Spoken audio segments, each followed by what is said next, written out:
ایک مرتبہ ایک شخص حضرت عیسیٰ علیہ السلام کی خدمت میں حاضر ہوا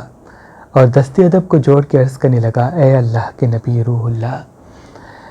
میں ہمیشہ اپنی گھر والی سے لڑتا رہتا ہوں اور گھر میں اختلافات ختم ہی نہیں ہوتے۔ اللہ کے نبی حضرت عیسیٰ علیہ السلام نے فرمایا، اگر گھر کے اختلافات ختم کرنا چاہتے ہو تو اپنی زبان پہ قابو کرو۔ تو اس نے عرض کیا کہ اے اللہ کے نبی،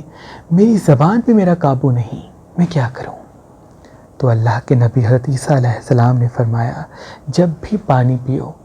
تو اس پانی کو دیکھ کے ایک مرتبہ یہ سوچو کہ اے میرے خالق، میری زبان پہ مجھے قابو کرنے کی توفیق عطا فرما، کیونکہ جب تم یہ سوچ کے دعا مانگ کے پانی پیو گے تو اللہ پاک کے فضل و کرم سے تم اپنے وجود میں وہ طاقت پاؤ گے جس سے تمہاری زبان تمہارے قابو میں رہے گی، اور زبان سے وہ لفظ ادا ہوں گے جس سے وہ لوگ جو تمہارے دل کے قریب ہیں وہ قریب ہی رہیں گے، وہ قریب ہی رہیں گے، وہ قریب ہی رہیں گے۔